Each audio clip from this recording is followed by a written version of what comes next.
గత 2 వారాలుగా మనము, ఇది 3వ వారము, క్రైస్తవుల పట్ల సాతాను యొక్క ప్రణాళిక లేక వారిని క్రైస్తవులనే ఎలా మోసం చేయాలి మన దాని మీద తాను అనేకమైనటువంటి ప్రయత్నాలు చేస్తున్న విషయముని 2 వారాలుగా మాట్లాడుతూ వస్తూ ఉన్నాం. పరిశుద్ధ గ్రంథమైన బైబిల్లో అనేక విషయాలు మనం తెలుసుకొని ముందుకు సాగుతూ ఉన్నాం. దేవుని వాళ్ళరా, దేవుని ఎరగని ప్రజలంతా అపవాదికి సంబంధించిన వారైతే, దేవుని ఎవరైతే ఎరిగి ఉన్నారో వారిని కూడా తన ఆధీనములోనికి తెచ్చుకోవటానికి, వారిని తన గుంపులో చేర్చుకోవటానికి అపవాది అనేక ప్రయత్నాలు క్రైస్తవుల మధ్య పెడుతూ చేస్తూ ఉన్నాడు. అందుకనే మనము అపోస్తలుడైన పౌలుకు ఫస్ట్ వీక్లో మనం మాట్లాడుకున్నాం. ఏమిటంటే, తాను నేను ఎందుకు క్షమిస్తున్నాను అనంటే, అపవాది యొక్క ఉచ్చులో నేను పడటానికి కాదు, వాని తంత్రములను మేము ఎరగని వారము కాము, మాకంత తెలుసు, కాబట్టి అందుకు మేము క్షమించేస్తున్నాం అన్నారు. ఈ భూమి మీద 60-70 సంవత్సరాలు ఈ యొక్క ఆయుష్ ఈ జీవితానికి లేదు అనంటే, ఇంతలో కనబడి ఇంతలో మాయమైపోయే ఈ శరీరానికి, మట్టి కట్టెకి, ఈ మట్టి రూపము ఒక రోజున మట్టికి చేరబోతుంది. కాబట్టి మరణము తర్వాత ఈ మనిషి మరో లోకానికి చేరుకోవాలని, అక్కడ దేవునితో సహవాసం ఉంటుంది అని ఇది తెలుసుకున్న అపవాది దేవుని ఎరిగిన పిల్లల్ని అక్కడ చేర్చకుండా అనేకమైనటువంటి ప్రయత్నాలు చేస్తూ వాని యొక్క తంత్రములను ఉపయోగిస్తూ ఉన్నాడు అన్న మాటను మనం మాట్లాడుకుంటూ వచ్చాం. అందుకని నేను అపవాదిలో పడిపోకుండా ఉండటానికి నేను క్షమించేస్తున్నాను అన్నాడు.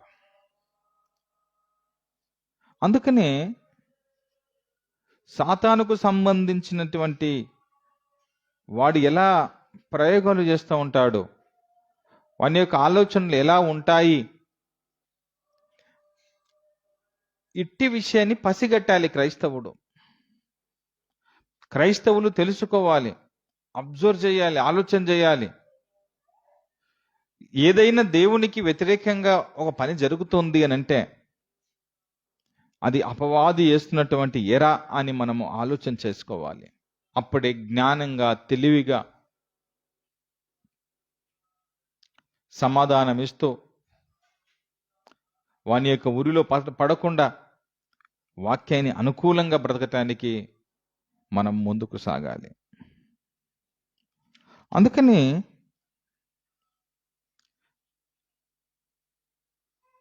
మీరు చావకుండున్నట్లు మీరు ఈ పండు తింటే మీరు చావనే చావరు. ఎవరు చెప్పారు? ఆయన అన్నాడు, ఈ పండు తిను దినమున మీరు నిశ్చయముగా చచ్చెదరు అని దేవుడు చెప్తే మీరు చావనే చావరు అని అపవాది మాట్లాడతాడు. వీళ్ళు నమ్మేశారు. నిజమే, దేవుని మాటలోనికి ప్రవేశించేసింది అపవాది. దేవుడు చెప్పినటువంటి మాటకు వ్యతిరేకంగా మనుషులను సిద్ధం చేస్తూ ఉంది. అందుకే ఆయన వారిని తోట నుండి వెళ్ళగొట్టాను అనే మాట చూస్తాం. ప్రభువైన యేసు యొద్దకు వచ్చి, నువ్వు ఆకలితో ఉన్నావు, ఈ రాళ్లను రొట్టెలాగున్నట్లు చేసుకొని తినుము అంటాడు. ఆయన అంటాడు, మనిషి రొట్టె వలన కాదు కానీ దేవుని నోట నుండి వచ్చే మాట వలన మనిషి బ్రతుకుతున్నాడు. మనిషి బ్రతకాలి అనంటే దేవుని మాట వలన మనిషి బ్రతుకుతున్నాడే తప్ప తింటున్న ఆహారం వలన కాదు అన్నాడు ఆయన. ఎంత గొప్ప మాట మాట్లాడాడు, ఎంత జ్ఞానంగా మాట్లాడాడు.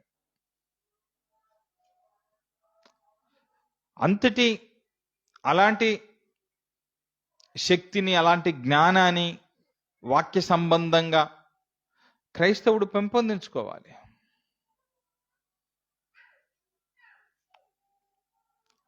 ఈమె వ్యభిచారమందు పట్టుబడింది. ఈమెను ఏం చేద్దామండి, రాళ్ళతో కొట్టి చంపాలంటుంది కదా బైబిలు, సారీ మీ ధర్మశాస్త్రము, మరేం చేద్దామండి అని అన్నప్పుడు ఆయన అంటాడు, నిజంగానే ఆయన గురించి ఆలోచన చేస్తూ ఉన్నప్పుడు, ప్రభువు గురించి ఆయన అంటాడు, మీలో పాపము లేనివాడు, మీలో ఏ పాపము లేనివాడు మొదట రాయి వేయండి. ఆమెను విడిపించాడు. ఇదే కేసుని కోర్టుకు తీసుకుని పోతే అది ఎన్నెళ్ళు పడుతుందో. ప్రపంచ న్యాయవాది ఒక్క మాటలో కేసును కొట్టేపిచ్చేశాడు. రెడ్ హ్యాండెడ్గా దొరికితే ఆయన కేసు వాదించి గెలిచేశాడు. ఎంత మంచి న్యాయవాది ఆయన. ఆయనకి ప్రపంచములో మేము నంబర్ 1 లాయర్స్ అనుకుంటున్న వారికి ఈయన వారికి మించి. ఆ టైంలో లాయర్లు మేము రెడ్ హ్యాండెడ్గా దొరికిందండి అని కోర్టులో ప్రవేశపెడితే లాయర్లు ఏం మాట్లాడేవారు, ఒకవేళ నిజంగా లాయర్లు ఉంటే. కానీ ఆయన అన్నాడు, మీలో ఏ పాపం లేనివాడు మొట్టమొదటి రాయి వేయాలి. అదే సేమ్ సీన్ అక్కడికి వస్తే కోర్టుకు వచ్చింది. యేసుప్రభుల వారు ఆమె పక్షాన వాదిస్తున్నాడు అనుకో, ఇంకా ఆర్గ్యుమెంట్స్ అవతల వేరే వారి తరపున వేరే లాయర్లు ఉన్నారు, అందరూ ఈమెను రాళ్ళతో కొట్టి చంపాలంటున్నారు. ప్రభు అన్నాడు, మీలో పాపం లేనివాడు అన్నప్పుడు లాయర్లు ఎగిరిపోయారు.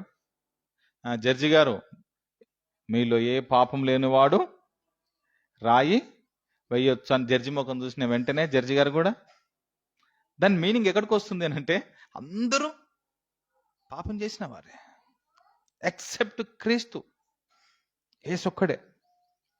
ఆయన అంటాడు కదా, నాలో పాపం ఉన్నదని ఎవడు రుజువు చేస్తాడు, రుజువు చేయగలుగుతాడు, స్థాపన చేయగలుగుతాడు. నాలో పాపం ఉందని ఎవడు చేయగలుగుతాడు? ఎందుకు ఇలాంటివనంటే, దేవుడు ఒకటి మాట్లాడితే దయ్యము మరొకటి తెచ్చిపెడుతుంది. దీన్ని పసిగట్టాలి క్రైస్తవుడు అంటున్నాను నేను. నీతో ఉంటూనే, నీ పక్కనే ఉంటూనే, నీతో సహవాసం చేస్తూనే వేరే విషయాలు మాట్లాడిస్తుంటాడు. నీకు అవసరం లేనివి, నీకు సంబంధము లేనివి, వాక్య ప్రకారము కానివి. ఇది తీసుకొని వచ్చినప్పుడు మనం జ్ఞానంగా, ఓహో అపవాది చూసారా, సాతాను చూసాడా ఎలా చేస్తున్నాడో, ఇదంతా అపవాది యొక్క పని, నేను ఈ యొక్క వలలో ఈ యొక్క ఉచ్చులో నేను పడకూడదు అని జ్ఞానంగా మనము తప్పించుకోవాలి.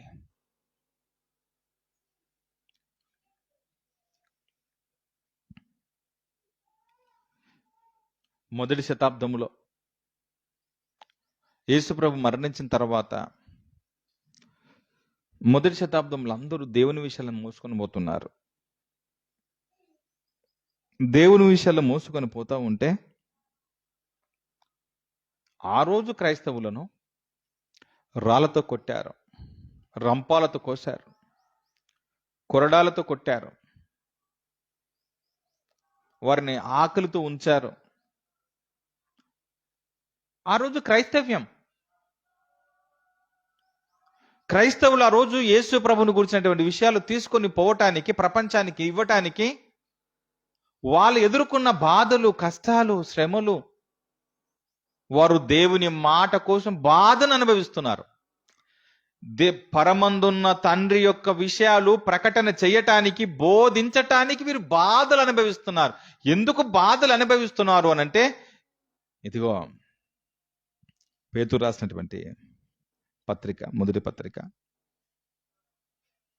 4వ అధ్యాయం 16వ మాట. మంచి విషయాలు ఇవన్నీ మీరు నేర్చుకోండి. మనల్ని అపవాది విననీయడు, మనల్ని దయ్యము ఈ మాటలు విననీయదు. మనల్ని డిస్టర్బ్ చేస్తుంటాడు. ఇవి పర పర సంబంధమైన విషయాలు ఇవన్నీ. ఎంత చక్కగా ఉన్నా చూడండి. 4:16 మొదటి పేతురు మొదటి పత్రిక 4:16 ఎవడైనను క్రైస్తవుడు అయినందుకు మీరు మీరు మీరు వినండి మాట. ఈ పదానికి మీరు అర్థం మీరే చెప్పాలి. ఎవడైనను క్రైస్తవుడైనందుకు బాధ అనుభవించిన ఎడల అతడు సిగ్గుపడక ఆ పేరును బట్టియే బా ఏమండి, ఏందండి, ఏం పేరండి అది? ఏం పేరట? ఏం పేరంట అండి అది? సిగ్గుపడొద్దు అంటుంది బైబుల్. ఆ పేరును బట్టియే ఆయనను మహిమపరచాలి, ఆ పేరును బట్టియే సంతోషించాలి. క్రైస్తవుడు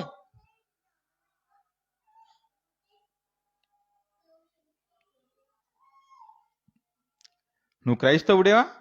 అవును, నేను క్రైస్తవుణ్ణి. అయితే నీకు బాధలు వస్తాయి. ఆ పేరును బట్టి నువ్వు సిగ్గుపడకు.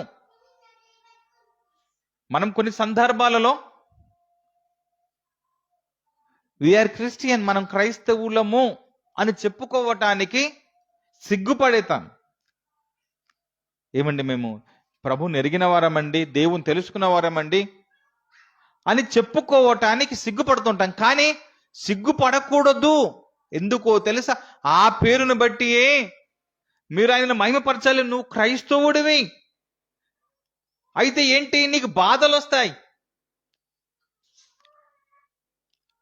అక్కడున్న మాటను మనము చాలా జాగ్రత్తగా అబ్జర్వ్ చేయాలి. బైబిల్ ఏం చెప్పిందండి? క్రైస్తవుడైతే బాధలు వస్తాయి. క్రైస్తవునికి కష్టాలు, బాధలు వస్తాయి అని ఇంత స్పష్టం బైబిల్ చెప్తుంది. దేవుని నమ్ముకుంటే క్రైస్తవుడైతే బాధలే తప్ప, నిందలే తప్ప వందలు రావు. నిందలే తప్ప వందలు రావు. నిజ క్రైస్తవునికి, ట్రూ క్రిస్టియన్కి నిందలు, అవమానాలు, బాధలు ఇవి వస్తాయి. ఇవి వచ్చాయి అని అంటే నువ్వు నిజ క్రైస్తవుడు ఉన్నట్టు లెక్క. మీకు వచ్చాయా ఎప్పుడైనా బాధలు వచ్చాయా క్రైస్తవుడు అయినందుకు? నీకు వచ్చాయా? క్రైస్తవుడు అయినందుకు నీకు బాధలు వచ్చాయా? నేటి దినాల్లో సుఖవంతమైనటువంటి క్రైస్తవ జీవితాలు అయిపోయాయి. ఏసీ ఉంటేనే కానీ రారు చర్చికి, ఫ్యాన్లు ఉంటేనే కానీ రారు చర్చికి, కూర్చోవటానికి మంచి చైర్స్, సోఫాలు ఉంటేనే కానీ రారు చర్చికి. అంటే వాళ్ళకు అనుకూలంగా. సరే, ఇవన్నీ వాడొద్దు అని మనం అంటలేదు. కానీ సుఖవంతమైనటువంటి క్రైస్తవ జీవితం, భక్తి చేయటానికి ఎంత సుఖవంతంగా ఉందో, సువార్త ప్రకటించటానికి అంతగా వీళ్ళు అనుభవిస్తున్న విధానానికి వెళ్ళి ప్రకటన చేయటానికి ఏమాత్రం ఇష్టపడరు, బోధ చేయటానికి ఇష్టపడరు. అంత high level. You're true Christian. Yesu ప్రభు మనకు మాదిరి. ఆయన పెందలకాలన లేచి ప్రార్థన చేసుకొని సమీప గ్రామాలు తిరుగుతూ మీరు మారు మనసు పొందండి. మనిషి కంటే ఒక మరణం, ఒక ముగింపు ఉంది. తర్వాత అది నిర్ణయం చేస్తుంది స్వర్గము నరకము. మీరు మారు మనసు పొందాలి అని ఆయన పెందలకాడన లేచి, తండ్రి నన్ను పంపించాడు, మీరు నా మాటలు వినండి అని బోధ చేస్తే ఆ రోజున్న సమాజము ఆయనను సిలువకి అప్పగించింది, కొరడాలతో కొట్టించింది. ఆయన వాళ్ళందరం చూసి ఆయన అన్నాడు, తండ్రి వీరేం చేస్తున్నారు, వీరు ఎరగరు గనుక వీరిని క్షమించేసేయండి. ఓ దగ్గర ఉంటుంది, దేవుడు మనుషులను బహుగా క్షమించువాడు అని ఉంటుంది పదం. బహుగా క్షమించువాడు అంటే అర్థం ఏంటి? బహుగా అంటే ఎక్కువగా క్షమించేవాడు.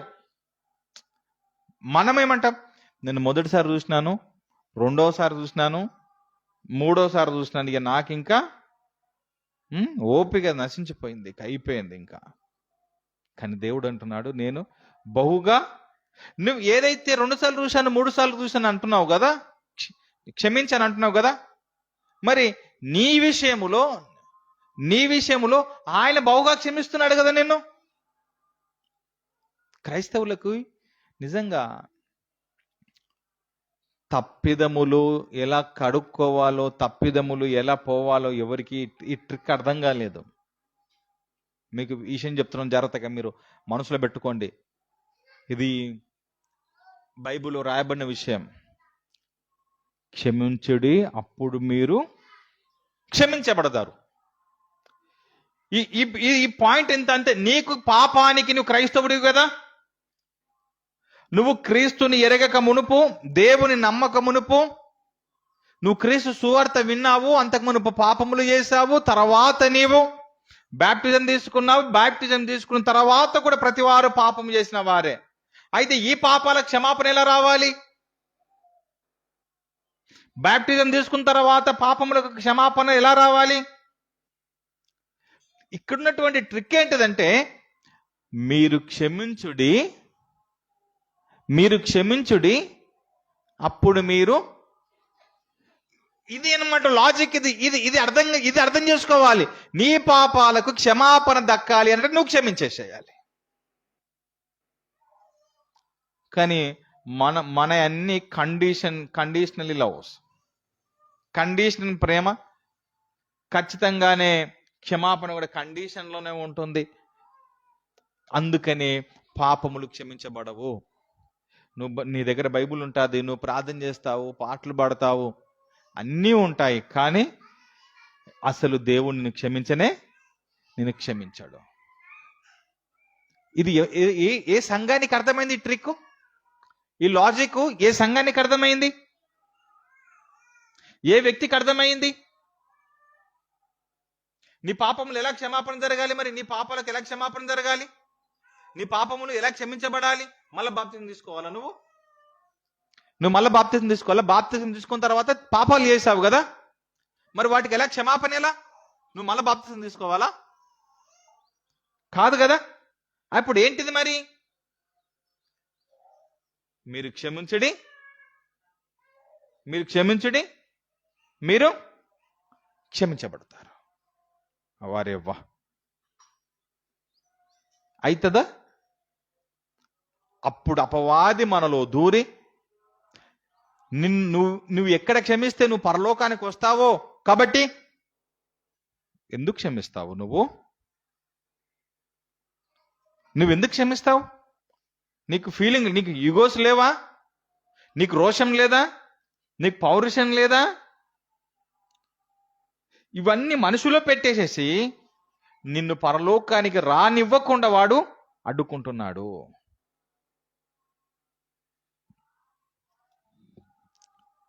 క్రైస్తవుడైనందుకు బాధలు అనుభవించాల్సినదే. క్షమించటము, దానికి పెద్ద గుండె కావాలి.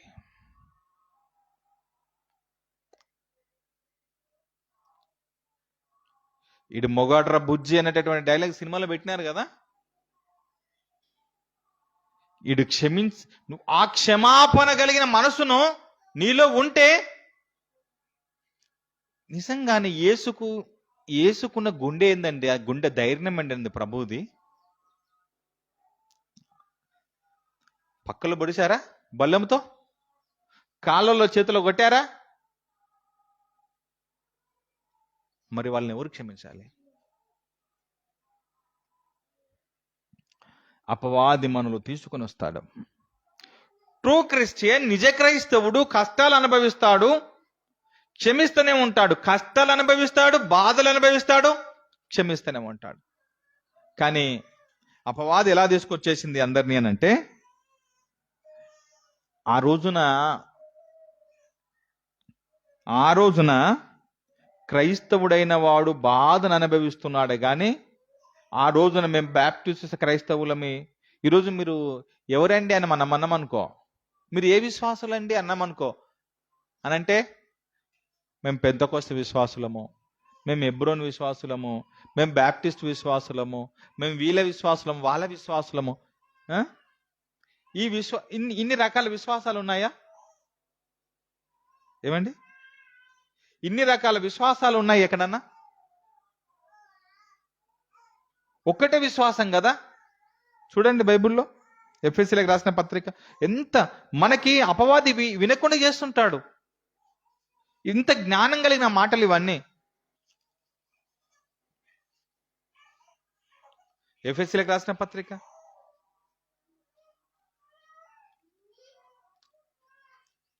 4వ అధ్యాయము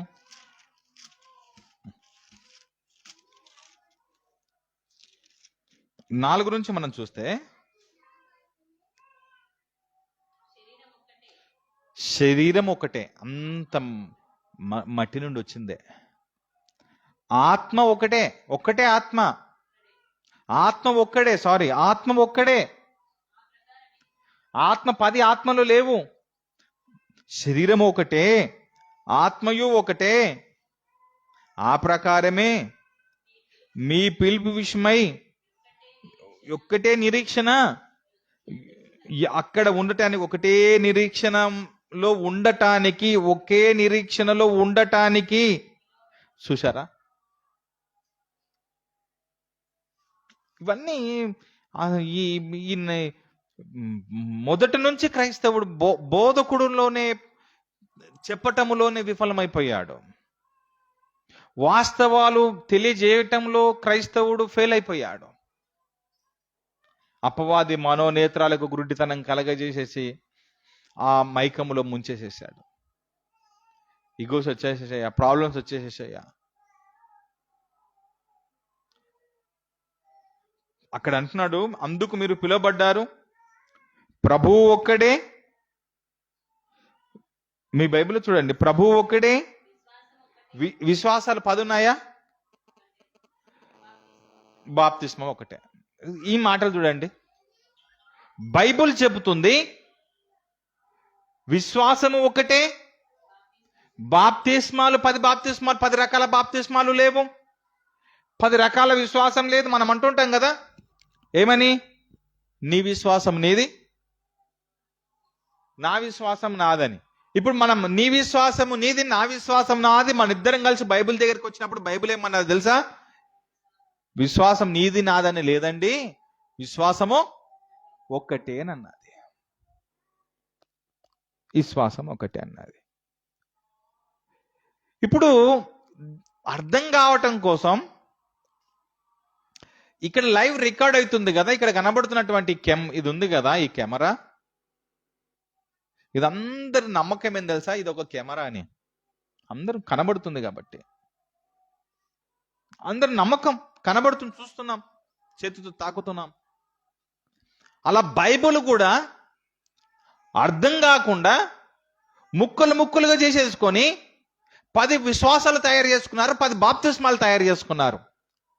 మరి ఇప్పుడు 10 విశ్వాసాలు కరెక్టా, 10 బాప్తిస్మాలు కరెక్టా అంటే దేవుడు ఏమంటున్నాడు, బైబిల్ ఏమంటుందంటే 10 బాప్తిస్మాలు, బాప్తిస్మం అనేది ఒకటే బాప్తిస్మం ఉంది, విశ్వాసం అనేది ఒకటే ఉంది. ఇప్పుడు చెప్పండి, నా విశ్వాసం నాది, మీ విశ్వాసం మీది అని అంటే అది కరెక్టా? తప్పు. ఇది బోధకులు అలా తయారు చేసేశారు విశ్వాసులని. అందుకని ఇలా బైబిల్లో ఏమన్నది? విశ్వాసం ఒకటే అని దేవుడు చెప్పిస్తే, అప్పుడు దయ్యం ఏం చెప్పింది తెలుసా? క్రైస్తవుల దగ్గరకు వచ్చేసేసి, నీ విశ్వాసము నీది, నా విశ్వాసం నాదని మీరు అనండి, చెప్పేసేసే నువ్వు. అప్పుడు ఏమైంది? వీళ్ళు, ఓహో మనం క్రైస్తవులం కదా, మనం కూడా అనుకొని మా విశ్వాసం నాదండి, మీ విశ్వాసం మీదండి మనోళ్ళు చెప్పటం మొదలు పెట్టారు. అసలు ఇలా చెప్పించింది ఎవరయ్యా అనంటే అపవాది. ఎలా అపవాది చెప్పించిందని మీరు అంటున్నారని నన్ను అడగొచ్చు. నన్ను అడిగితే నేనేమంటున్నానంటే, పరిశుద్ధ గ్రంథమైన బైబిల్ అంటుంది. మీరు నన్ను అడిగితే నేను చూపిస్తున్న వాక్యం ఏమిటంటే, అయ్యా విశ్వాసాలు 10 లేవు, బాప్తిస్మాలు 10 లేవు, జెండ కింద బాప్తిస్మం అని, చిలకరింపు బాప్తిస్మం అని, తండ్రి యొక్క కుమారుని యొక్క పరిశుద్ధాత్మ యొక్కని యేసు నామమునని, యేసుక్రీస్తు నామమునని ఇలా రకరకాలుగా ముంచు లేపుతున్నారు. ఇలా 10 రకాల బాప్తిస్మాలు అనేటివి లేవండి. ఒకే బాప్తిస్మం ఉంది, ఒకే విశ్వాసం ఉంది. అది బైబిల్ చెబుతుంది. కాబట్టి నేను ఈ వాక్యాన్ని నమ్ముతున్నాను. నేను అంటాను, సంజీవరావు గారు మీరు ఏంటిదంటే విశ్వాసాలు ఎన్ని ఉన్నాయంటారనంటే నేనంటాను ఒకే విశ్వాసము. నేనేదైతే నమ్మాను మీరు అదే నమ్మాల్సింది. నువ్వు నేను కలిసి బైబిల్ ఉన్నదాన్ని నమ్మాల్సింది. బైబిల్ ఉన్నదాన్ని ఇద్దరం కలిసి నమ్ముతున్నామే, అది ఒకటే విశ్వాసం. ఎగ్జాంపుల్కి చెప్తాను చూడండి, మనందరి విశ్వాసం ఒకటే అని రుజువు చేయటానికి మీకు చెప్తాను చూడండి. విశ్వాసము నమ్మకము అని మీనింగ్ వస్తుంది. ఓకే అండి, విశ్వాసము మీది అందరిది ఒకటే అనేదానికి ఒకటి చూపిస్తాను. ఇప్పుడు ఇదేంది నా చేతిలో ఉన్నది అని అంటే మీరేం చెప్తారు? మీరు అందరి విశ్వాసము ఒకటే. ఇప్పుడు నేనేమంటాను, అదొక నోట్ పుస్తకం అండి అని అన్న, పిల్లలు రాసుకునే ఒక కాపీ అని నేనంటాను. అప్పుడు మీరేమంటారు? అప్పుడు నేనంటాను నా విశ్వాసం నాది, మీ విశ్వాసం మీదంటే పనిచేస్తుందా? ఎందుకు పనిచేయదు? ఇది నిజంగా బైబిల్ కాబట్టి నువ్వు కాపీ అని నువ్వు అంటున్నావు, నీ విశ్వాసం నువ్వంటే, నా విశ్వాసం నేనంటే, నా విశ్వాసమైన నీ విశ్వాసమైన ఇద్దరు విశ్వాసాలు ఏంటి తెలుసా? ఇది బైబిల్ అనే నమ్మి తీరాల్సినదే. ఇది ఒకటే విశ్వాసం.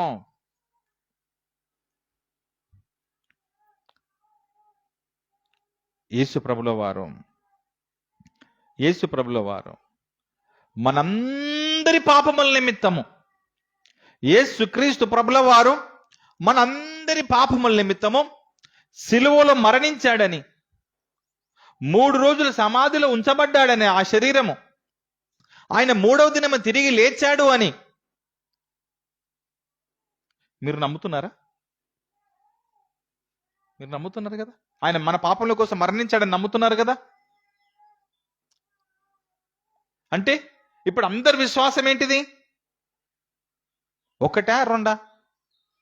నేను నమ్ముతున్నాను యేసు ప్రభుల వారు మన కోసం మరణించాడు, ఆయన సిలువలో నీ కోసం నా కోసం చనిపోయాడు. నేను నమ్ముతున్నాను. మీరు నమ్ముతున్నారా? అన్న నువ్వు నమ్ముతున్నావా? యేసు ప్రభు మన కోసం చనిపోయాడని నమ్ముతున్నావా? అప్పుడు లేదు మన కోసం చనిపోలేదు, తన కోసమే తాను చనిపోయాడు అని నేను అన్నాను అనుకో, అప్పుడు కాంట్రడిక్షన్ కదా, విశ్వాసాలు 2 అయిపోతున్నాయి కదా. కొంతమంది ఇలా మాట్లాడుతుంటారు, ఆయన స్పృహ తప్పి పడిపోయాడండి, సిలువలో వేశారు కదా, కాళ్ళలో చేతుల్లో మేకులు కొట్టారు కాబట్టి రక్తమంతా కారిపోయింది, ఆయన స్పృహ తప్పి పడిపోయాడు, పడిపోతే ఆయనని ఒక 3 రోజులు అక్కడ పెట్టారండి, తర్వాత గంతేగాని ఆయన ఏం చనిపోలేదు అని ముస్లింల యొక్క వాదన, కొంతమంది వక్తలు ముస్లింల యొక్క వాదన, యేసు ప్రభు మరణించలేదు అని. ఇప్పుడు వాళ్ళ విశ్వాసం అలా ఉంది. మనం అందామా నీ విశ్వాసం నీది, నా విశ్వాసం నా అందామా? ఇప్పుడు మనం చెప్పాల్సింది ఏంటంటే నీ బోధ తప్పు, నీ బోధ రాంగ్. యేసు ప్రభు వారు మరణించారు, తిరిగి లేచారు, ఇది బైబిల్ చెప్తున్న సత్యం. ఆ రోజు చూసిన వాళ్ళు సాక్ష్యం ఇచ్చారు, ఆయన 3వ దినం లేస్తానని చెప్పాడు, లేచాడు. మేము ప్రభును చూసామని చెప్పారు. ఆయనను సిలువ పైనుంచి దింపి తీసుకుని వెళ్ళి సమాధిలో ఉంచారు. ఆ రాయి తొరలింపబడటం చూశారు, దేవదూత మాట్లాడటం చూశారు. అప్పుడు ఇదంతా అందరి విశ్వాసం ఒకటైతే, దీనికి వ్యతిరేకంగా బోధ చేశామనుకో, అప్పుడు ఇంకొక విశ్వాసం అవుతుంది. అప్పుడు మీ విశ్వాసం నీది, నా విశ్వాసం నాదంటే వర్కౌట్ అవుతుందా? కాదు కదా.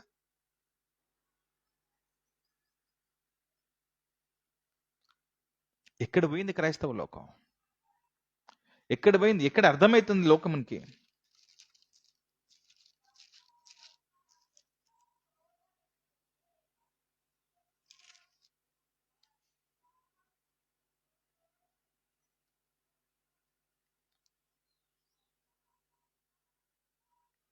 యాకోబు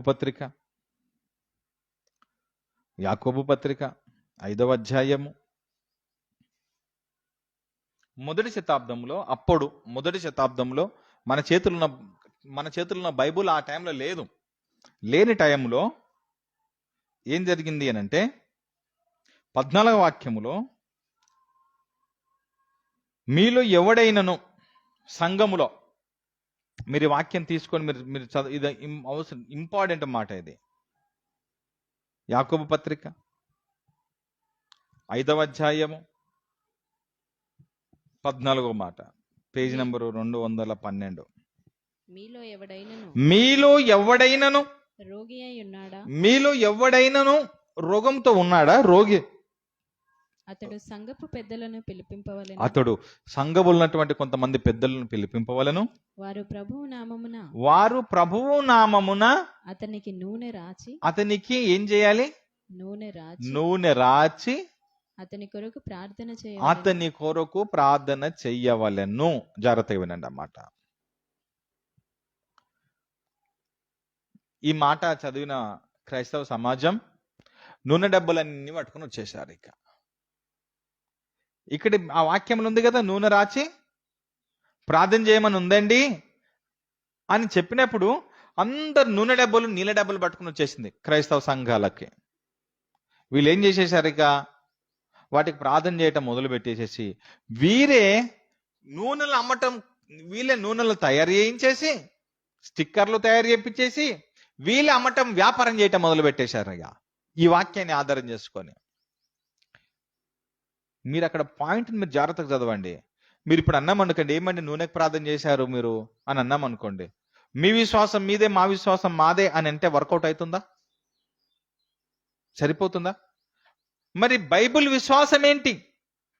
బైబిల్ మీద ఉంచాల్సిన విశ్వాసం ఎలాంటిది? ఇక్కడ నువ్వు జ్ఞానవంతుడవైన క్రైస్తవుడవైతే, తెలియగలిగిన క్రైస్తవుడవైతే, క్రీస్తు మార్గములో నిజంగా నడుస్తున్న క్రైస్తవుడవైతే ఆడున్న పాయింట్ను క్లిస్టర్గా మనకు అర్థం కావాల్సింది ఏంటంటే, మీలో ఎవడైనా రోగి అయి ఉన్నాడా సంఘపు పెద్దలను పిలిపించవలెను. ఎక్కడికి పిలిపించాలి? ఎక్కడికి పిలిపియాలి? ఎక్కడికి పిలివాలండి? మీరు ఈ పదాన్ని మీరు బ్రెయిన్లో పెట్టుకోవాలి. ఇవన్నీ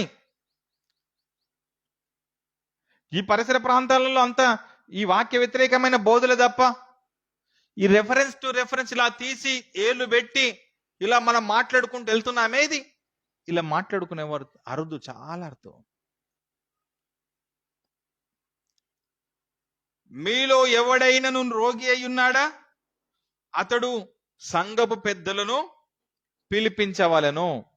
సంఘములో కొంతమంది విశ్వాసులు ఉన్నారు, అతడు రోగంతో ఉన్నాడు, ఇంట్లో ఉన్నాడు. అప్పుడు ఏం చేశారు అంటే సంఘపు పెద్దలను పిలిపించారు. ఎక్కడికి పిలిచారు? రోగి ఇంటికి పిలిచారు. పిలిచిన తర్వాత ఏం జరిగింది? వారు ప్రభువు నామమున వచ్చారు. వీళ్ళు పెద్దలు వచ్చారు, సంఘ పెద్దలు వచ్చారు. వచ్చి ప్రభువు నామమున అతని కొరకు ప్రార్థన చేసి, ప్రభునామమున అతనికి నూనె రాచి ప్రార్థన చేసిరి. అక్కడ ఉన్న పదం మీరు అర్థం చేసుకోండి.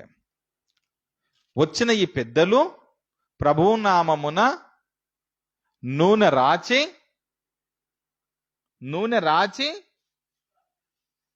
నూనె డబ్బక నూనె రాచా?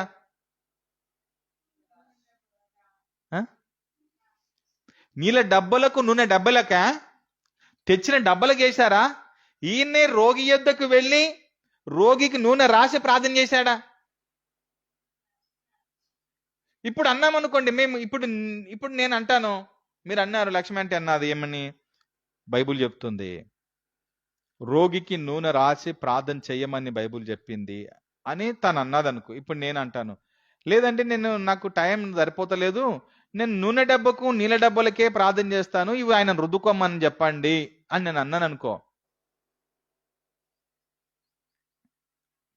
ఏది కరెక్ట్? ఇప్పుడు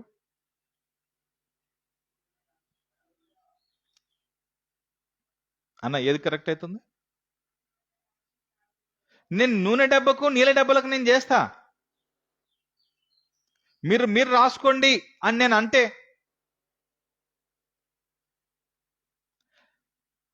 సాతాను క్రైస్తవులను దారి తప్పించటానికి నాకు దక్కని పరలోకము ఇంకెవరికి దక్కటానికి వీలు లేదు అని మీరే నూనె డబ్బలకు చెయ్యండి, మీరే నూనెలకు చెయ్యండి, నీళ్ళ డబ్బలకు చెయ్యండి.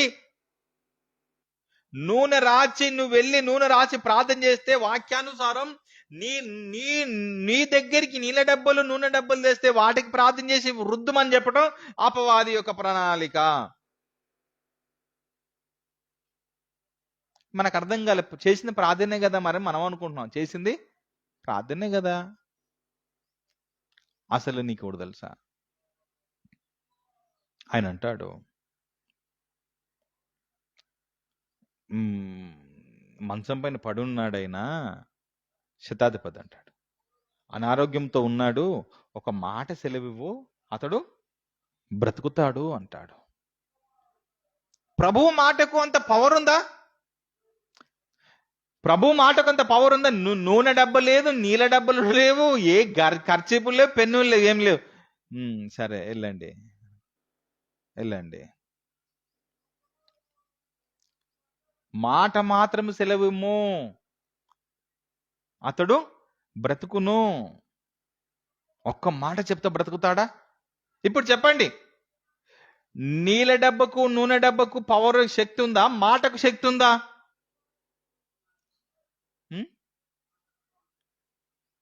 ఒకవేళ యేసుప్రభువే ఇక్కడ ఉన్నాడు అనుకుందాం, ఇక కూర్చొని అమ్మ నేను చెప్తున్నాను వెళ్ళు బాగుపడతాడు వెళ్ళు వెళ్ళు అని అన్నాడు అనుకో, మనోళ్ళంతా నూనె డబ్బా నీళ్ళ డబ్బా పట్టుకొని లేదు నాయనా నువ్వు దీనికి వేస్తేనే కానీ మేము పోము, నేను మాట సెలవిచ్చాను అతడు బాగా అవుతాడు వెళ్ళు.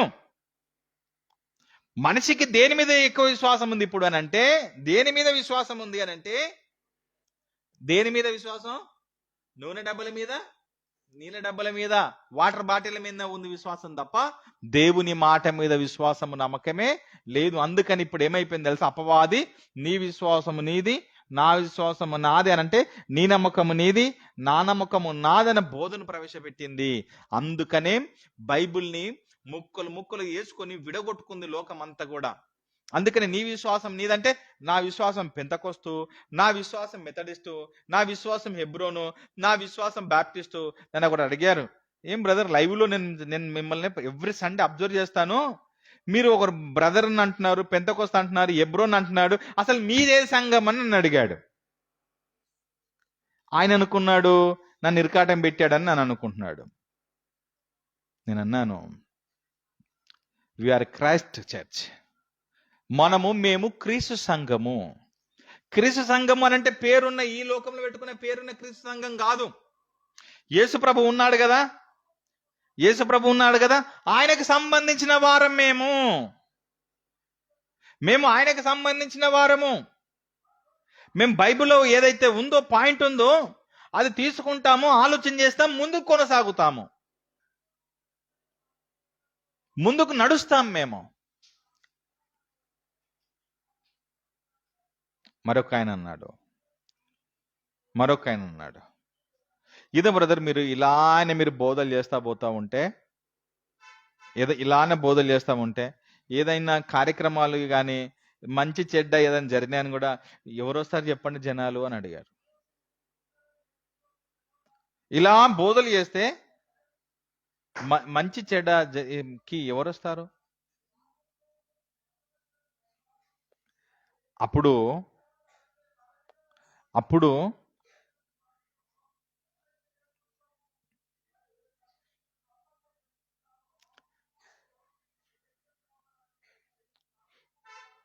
నువ్వు ఇక్కడ వచ్చానా అది తెలుసుకోండి, అది ఎక్కడన్నా జరగండి. ఆయనకు సరదా అయింది, మాకు సరది కాలేదు, అట్లాంటి ఉంది అలా. అయితే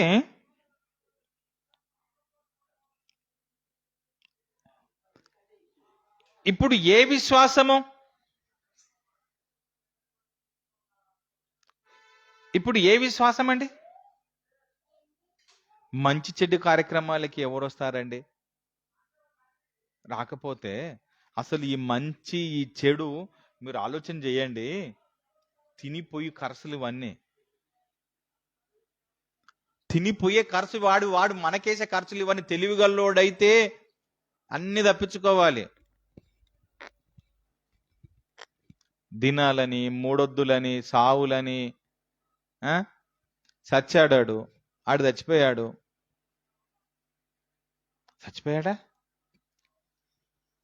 పప్పన్నం పెట్టు దినాల రోజు, పప్పన్నం పెట్టు. ఏమయ్యా ఎవడన్నా పప్పన్నం పెడతాడా? దినాలకు ఎవరన్నా పప్పన్నం పెడతారు అంటే మటన్ పెడితే ఏదో మనిషి లేచి వచ్చినట్టు. వీని బాధ, మటన్ పెడితే చచ్చిపోయిన మనిషి లేచి వస్తుండే కదా, ఎందుకు పెట్టి పప్పన్నము? మనిషి పుట్టిన ఖర్చు, మనిషి చచ్చిన ఖర్చు. మంచి పుట్టుక, నీది పుట్టుక మంచి అంటున్నావా నువ్వు? మనిషి పుట్టింది మంచికి అనుకుంటున్నావా? ఆ మంచికి రారంటున్నావా? రాకు రూపాయి మిగిలిపోయింది. చచ్చితే ఖర్చు అంటున్నావా? నువ్వు రాకు రూపాయి మిగిలిపోతుంది కదా. విశ్వాసము అనే దానికి వాక్య అర్థాన్ని మనం లోతుగా తీసుకుంటే ఎంత బోధపడుతుందో తెలుసా? వాడు విన్నాడండి, అస్సలు విన్నాడు. మనకి బైబిల్ తెలిసినప్పుడు ఎవరితో ఎలా మాట్లాడాలి, ఎంతటి జ్ఞానం కలిగి మాట్లాడాలి అనేటువంటి వివేకం వచ్చేసేస్తుంది. నువ్వే పుస్తకాలు చదివినా చదవకపోయినా నువ్వు బైబిల్ చదవటం నేర్చుకో, బైబిల్ నువ్వు తెలుసుకో, బైబిల్ నీకు వంట వట్టించుకో, నువ్వు ప్రపంచాన్ని జయించేస్తావు. సర్వజ్ఞానం ఇందులో ఉంది. పసిగడతావు, నెక్స్ట్ ఏ స్టెప్ ఎవడేయబోతున్నాడు అని పసిగట్టగలుగుతావు. ఇక్కడిప్పుడు అపవాది ప్రవేశపెట్టిన బోధనలు మనం పరిశీలన చేస్తున్నాం. నాకు దక్కని పరలోక రాజ్యం ఎవరికి దక్కకూడదు అని అంటే, నీ విశ్వాసం నీది, నా విశ్వాసం నాది. ఇప్పుడు ఏం చేశాడంటే, పెందెకోస్తోళ్ళేమో యేసునామం బాప్టిజం అని, వేరే వాళ్ళేమో తండ్రి కుమార పరిశుద్ధాత్మల బాప్టిజం అని వీళ్ళిద్దరికి పెట్టేసేసాడు. ఏమని అన్నామనుకో, మా విశ్వాసం మాదే, మీ విశ్వాసం మీదే. ఈ తండ్రి కుమార పరిశుద్ధాత్ముడు వీళ్ళతోడు కలవడు, యేసునామం మేలేమో వీళ్ళతోడు కలవరు. అంటే బైబిల్లో రెండు విశ్వాసాలు ఉన్నాయా? విశ్వాసం ఒకటే, బాప్టిజం కూడా ఒకటే. అది తెలియాలి, అది అర్థం కావాలి మనిషికి. 10 బాప్టిజమాలు లేవు, 10 విశ్వాసాలు లేవు, 10 నమ్మకాలు లేవు, ఒకటే నమ్మకం. మీలో ఎవడైనా రోగి అయి ఉన్నాడా? సంఘపు పెద్దలను పిలిపింపవలను. అతడు వచ్చి ఏం చేస్తాడు? రోగి దగ్గరికి వస్తాడు, వచ్చి ఏం చేస్తాడు? నూనె రాచా? ఎవరికి రాయాలి? రోగికి ఎవరు రాయాలి? పాస్టర్ గారు, ఆంటీ భాషలో పాస్టర్ గారు వచ్చి రోగంతో ఉన్నవారికి నూనె రాచి ప్రార్థన చేశారు. ఆ రోజుల్లో అలా చేశారు. అది క్రైస్తవ్యం. ఆ రోజులు అలా చేశారు. తర్వాత ఏం జరిగింది అని అంటే, రాను తర్వాత ఏం జరిగింది అని అంటే, ఆయన అంటాడు, ఇప్పుడు జాగ్రత్తగా వినండి. ఇక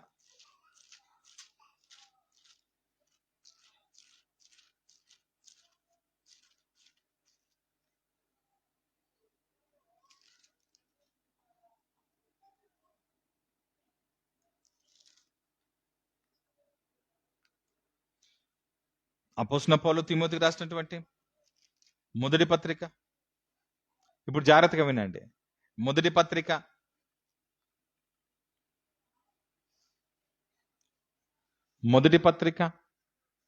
5వ అధ్యాయము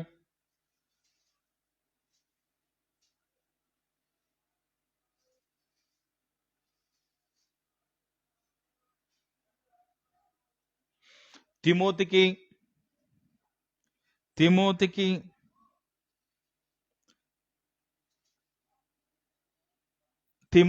కడుపు జబ్బు ఉంది. ఆయనకు సమస్య ఉంది, శరీరంలో ఆయనకు జబ్బు ఉంది. తిమోతి అనేటటువంటి దేవుని యొక్క దాసునికి జబ్బు ఉంది. 5వ అధ్యాయం 23వ మాట, 5వ అధ్యాయం 23వ మాటలో బైబుల్ ఏమనుంది అని అంటే, స్టీఫెన్ తీసినావా? ఏమనుంది అని అంటే, ఇక మీదట నీళ్ళే త్రాగక, తిమోతి నువ్వు నీళ్ళు తాగుతున్నావు, నీళ్ళే తాగక నీ కడుపు జబ్బు నీ నిమిత్తమును కడుపు జబ్బు ఉంది, నీ కడుపుకి ఒక సమస్య ఉంది, జబ్బు ఉంది, కడుపు నొప్పి ఉందా, అల్సర్ ఉందా, లేక లోపల ఏదైనా ప్రాబ్లం ఉందా, నీ కడుపు నొప్పి ఏమైనా ఉందా, చిన్న పేగులో కానీ పెద్ద పేగులో ఏదైనా సమస్య వచ్చిందా, తిమోతి నీదేదో కడుపు జబ్బు నిమిత్తము తరచుగా వచ్చు బలహీనత తరచుగా నీకు బలహీనతలు వస్తున్నాయి, నీ శరీరానికి నువ్వు తొందరగా వీక్ అయిపోతున్నావు, నీకు అనారోగ్యం వస్తుంది ఊరికే ఊరికే, నీకు సమస్యలు వస్తున్నాయి. అయితే నువ్వేం చేయాలి తిమోతి అంటే,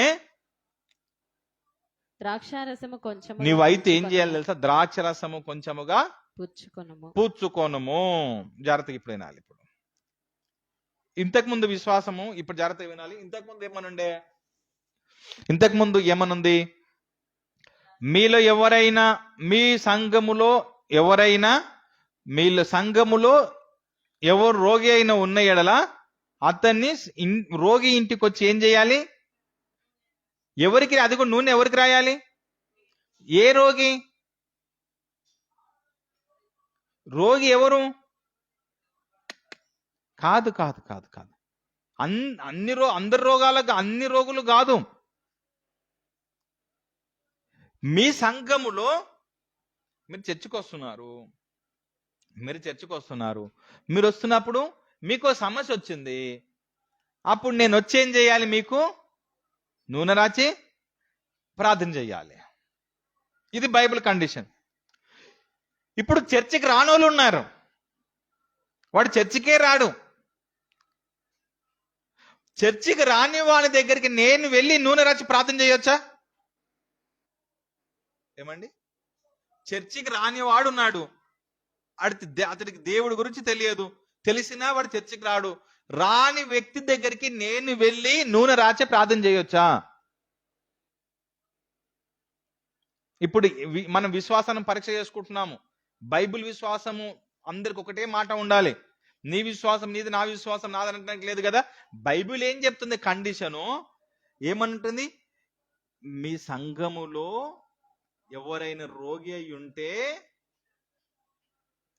ఎక్కడ వారు వీళ్ళంతా, ఎవరికి రోగంతో ఉంటే, సంఘానికి వెళుతున్న వారికి జబ్బు వస్తే కాపరి వెళ్ళి నూనె రాచి ప్రార్థన చెయ్యాలి. ఈ కాపరిని అన్యజనుల దగ్గరికి వెళ్ళి నూనె రాచి ప్రార్థన చెయ్యమని బైబిల్ ఎక్కడా చెప్పలేదు. బైబిల్ చెప్పింది ఏంటయ్యా అంటే, సంఘములో ఉన్న వాని కోసము వెళ్ళి నూనె రాచి మాత్రమే ప్రార్థన చేయాలి. మరి ప్రభు నెరగని వాని కోసం ఏం చేస్తున్నారు? ఇప్పుడు సభలు పెడతాం కదా. ఇప్పుడు నేను ఒక సభ పెట్టాను, నేనే ఒక సభలు పెట్టాను. సభలు పెట్టిన తర్వాత కొబ్బరి నూనె డబ్బాలు కొల్లలుగా వచ్చేసేసాయి. మీరు మూతి ఇప్పండి, అది కూడా సీలు ఉన్నదే, కొనుక్కొని రండి, మూతి ఇప్పండి, ఇక కుడి చేయి పెట్టండి, ఇక దానికి నేను ప్రార్థన చేస్తున్నాను, అందులో యేసు రక్తం వచ్చేస్తుంది అందులో, కానీ నేను చెప్పాను అనుకోండి, ఇప్పుడు మీరు నమ్మాలా? మీరు నమ్మాలా?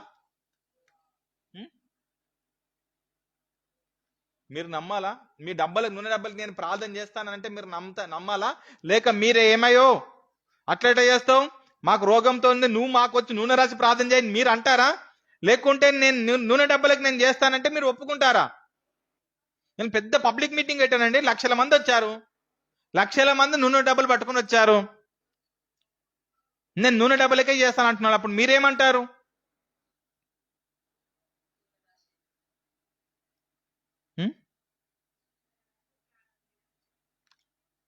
అప్పుడు మీరు బైబిల్ని గెలిపించిన వారైతారు,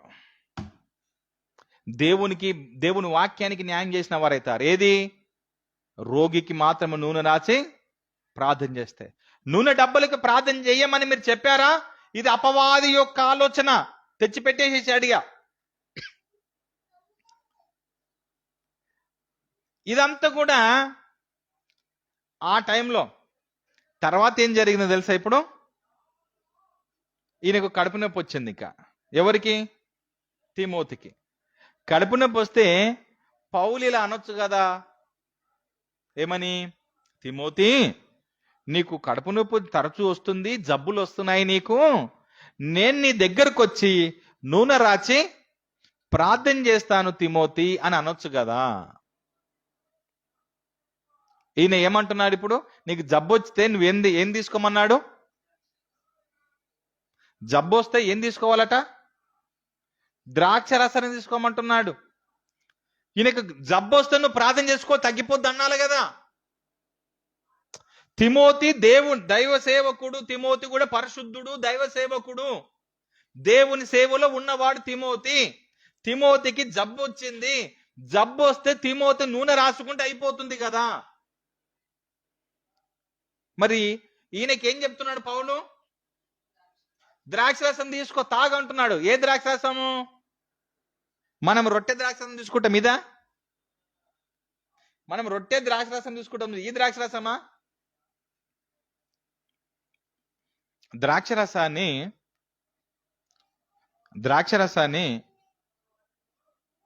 ఒకటి వైద్యం నిమిత్తం వాడారు, అంటే మెడిసిన్ లా వాడారు. రెండవది, అది కుళ్ళిపోగా దాన్ని బాగా రోజుల వరకు మక్క పెడితే స్మెల్ వస్తే తర్వాత జరిగిన పరిణామాలలో వచ్చినది వైన్. ఆయన మాట్లాడుతున్న ఆ వైన్ గురించి కాదు. ఆయన మాట్లాడుతున్నది ఏమిటనంటే మెడిసిన్కి సంబంధించిన, మందుకు సంబంధించిన, టాబ్లెట్లకు సంబంధించిన దానిని వేసుకోమన్నాడు తిమోతిని. ఏమన్నాడు? తిమోతి, నీ కడుపు నొప్పి వస్తుంది, నువ్వేం చేస్తావు తెలుసా? నువ్వు టాబ్లెట్లు వాడు, లేదా నువ్వు మందులు వాడుకో, కొంచెం మందులు వాడు అన్నాడు. మెడిసిన్ వాడు అన్నాడు. దాని అర్థం ఇప్పుడు మన క్రైస్తవులు కాపరి గారు, నువ్వు వస్తావా, నూనె రాస్తావా, సస్తావా? వచ్చి నూనె రాస్తావా, సస్తావా? ప్రార్థన చేస్తావా లేదా? ఫస్ట్ ఏం జరిగిందని ఆలోచన చేయాలి. ప్రారంభములో నూనె రాసి ప్రార్థన చేసింది వాస్తవమే. తర్వాత పరిణామాలలో అది ఏం జరిగిందంటే, ఫస్ట్ 2G ఉండే, 2G పోయి 3G అయింది, 3G పోయి 4G అయింది, ఇప్పుడు 5G అయింది. ఇప్పుడు నువ్వు 2G వాడితే దాని అర్థం ఏంటంటే, ఇప్పుడు దాని జరిగిపోయింది, అయిపోయింది. Congress government, TRS government, Congress government మారిపోయినాయి. ఇప్పుడు జీవం మారింది. ఏంటిదంటే నువ్వు మెడిసిన్ వాడాలి.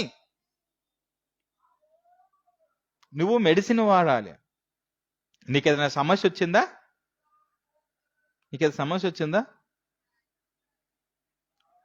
మా అన్నకి యాక్సిడెంట్ అయింది అజనార్ దగ్గర. ఒకసారి బిల్డింగ్ మీకలు పడ్డాడు. ఆయనకి ఉండాల్సిన చోట్ల కొంచెం ఏమైపోయినంటే ఫ్రాక్చర్ జరిగినాయి. ఆయన హాస్పిటల్ దిగకపోకుండా మేము నూనె రాసి మేము ప్రార్థన చేస్తామంటే, కొబ్బరి నూనె రాసో ఏదో రాసి చేస్తే ఎట్లుంటుండే? సెట్ అవుతాయా? యాక్సిడెంట్ అయ్యింది, నూనె రాసే చేస్తామంటున్నాం. అప్పుడు ఏంటి మరి? అందుకే బైబిల్ పైన నాలెడ్జ్ రావాలి అంటున్నాను. ఈ బైబిల్ మీద నాలెడ్జ్ లేని వాళ్ళేమో నూనె డబ్బలకి, నీళ్ళ డబ్బలకి ప్రార్థన చేసుకుంటున్నారు. మనం 5Gలో ఉన్నాము, బైబిల్ని కరెక్ట్గా అర్థం చేసుకున్నాము. బైబిల్ ఏమంటుందంటే, నీకేమైనా ఇప్పుడు ఇమ్మీడియట్ గా సమస్య వచ్చిందా, నువ్వు నేరుగా ఏం చేయాలి తెలుసా? హాస్పిటల్కి వెళ్ళాలి.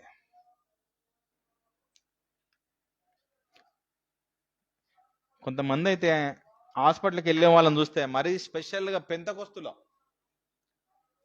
నీకు విశ్వాసం లేదా? ప్రార్థన చేసుకుంటే నీకు తగ్గదా? నీకు చెప్తారు వీళ్ళకి, నీకు విశ్వాసం లేదా? నీకు ప్రార్థన చేసుకుంటే తగ్గుతుంది కదా, దాకానికి ఎందుకు పోతాం?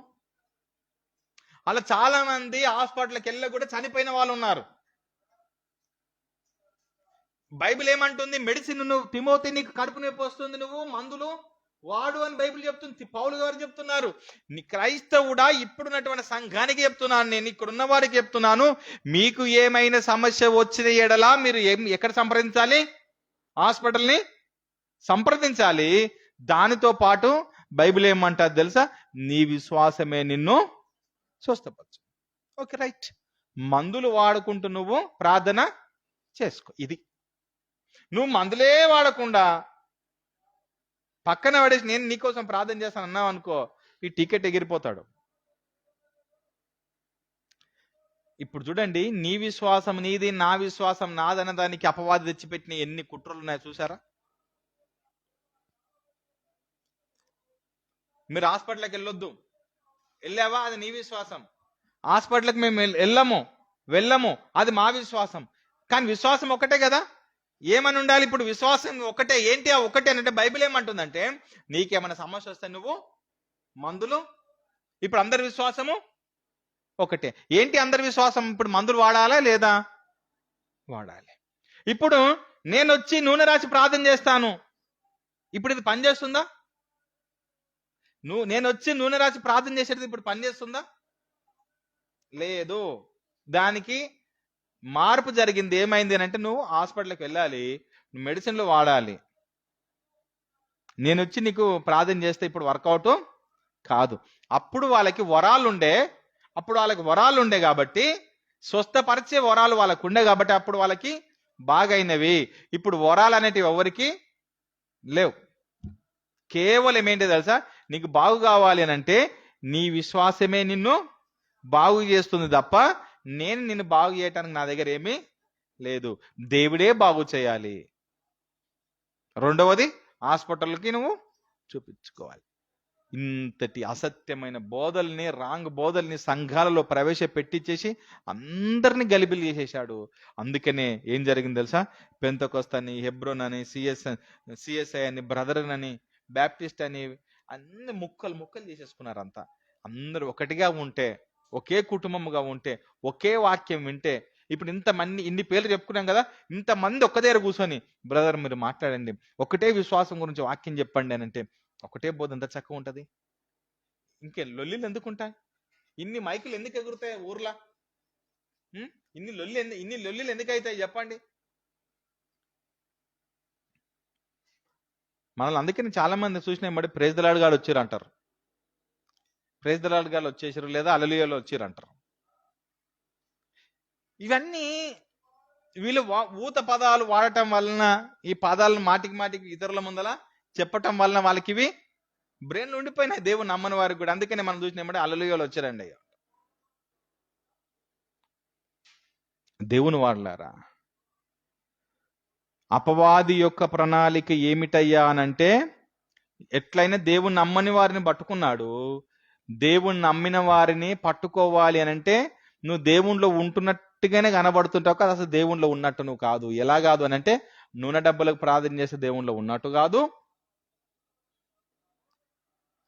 తర్వాత బ్యాప్టిజం, నా బ్యాప్టిజం మేము తీసుకుందాం, మాది మీది అంటే విశ్వాసంలో ఉన్నట్టు కాదు.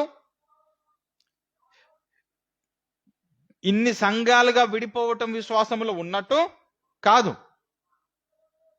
ఇది క్రైస్తవుడు గుర్తించుకొని నిలబడాలి.